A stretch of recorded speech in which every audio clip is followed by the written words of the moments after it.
নমস্কার বন্ধুরা, আজকে আমরা নিয়ে এসেছি একটা নতুন রেসিপি। সেই রেসিপিটা বানিয়ে তোমাদেরকে দেখাবো। আজকে চিলি পনির বানাবো। পনির চিলি বানানোর জন্য আমাদের কাছে আছে 250 গ্রাম পনির, দুটো বড় ক্যাপসিকাম, আদা কুচি, লঙ্কা কুচি, কর্নফ্লাওয়ার, নুন, হলুদ, মশলা, আর এতে বাটা আছে টমেটো। প্রথমে আমরা 2 চামচ কর্নফ্লাওয়ার দিলাম, অল্প একটু লবণ দিলাম আর একটু লঙ্কা গুঁড়ো দিয়ে পনিরটা ম্যারিনেট করে নিলাম।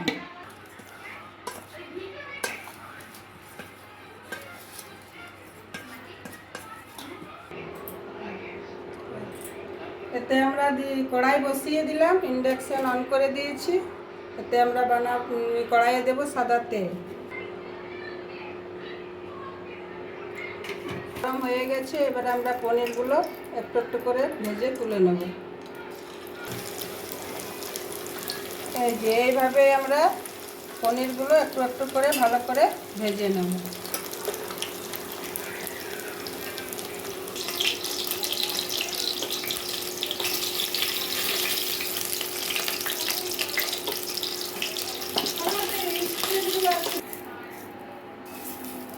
এই দেখো আমাদের পনির ভাজা রেডি। এই দেখো আমাদের পনির ভাজা রেডি। এবারে আমরা রান্নাটা শুরু করব।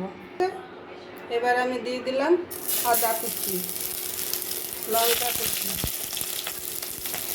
এবার আদাটা ভালো করে ভেজে নেব, আদার কাঁচা গন্ধটা চলে যাবে। তারপর আমি দিয়ে দিলাম ক্যাপসিকাম।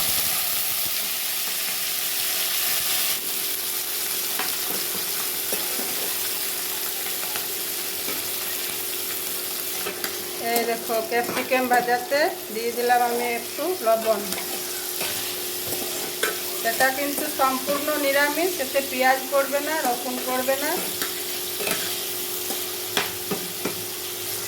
নিরামিষ চিলি পনিরটা একবার বানিয়ে দেখুন, খেতে খুব ভালোই লাগে।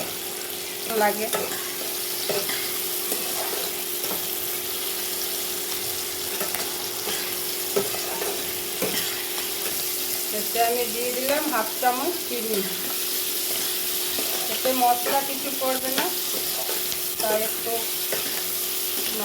নুনটা ব্যালেন্স করার জন্য একটু চিনি দিয়ে দিলাম।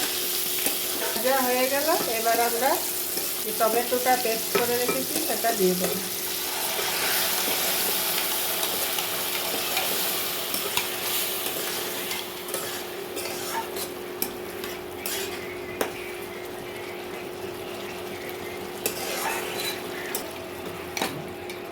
এবার টমেটো যতক্ষণ না কাঁচা গন্ধটা চলে যায় ততক্ষণ একটু ভালো করে ভেজে নেব।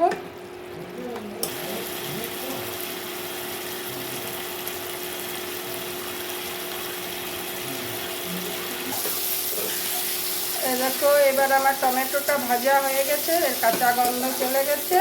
এবারে আমি এতে দিয়ে দেবো tomato sauce, chilli sauce, soya sauce. এর মধ্যে ছিল 2 চামচ টমেটো সস, 1 চামচ চিলি সস, 1 চামচ সয়া সস। একসঙ্গে আমি বাটিতে বার করে নিয়েছিলাম, সব সস এতে দিয়ে দিলাম। এবারে এতে দিয়ে দেবো পনির। এবারে আমি ভেজে রাখা পনিরগুলো সব একসঙ্গে অল্প অল্প করে কড়াইয়ে দিয়ে দিলাম।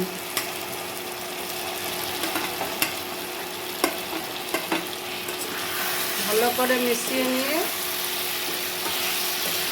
এর মধ্যে লাস্টে আমি একটু 1 চামচ কর্নফ্লাওয়ার গুলে এর সঙ্গে দিয়ে দেবো, তাহলে গ্রেভিটা ভালো হবে। একটু বলবো করে এই যে কর্নফ্লাওয়ার গুলে রেখেছিলাম সেটা এর মধ্যে দিয়ে দিলাম। এবার একটু নেড়ে চেড়ে ভালো করে সব কিছু একসঙ্গে মিক্স করে নিয়ে হয়ে গেল আমাদের চিলি পনির রেডি। সম্পূর্ণ নিরামিষ। তোমাদের যদি ভালো লেগে থাকে একবার বানিয়ে দেখো, খেতে ভালোই লাগবে।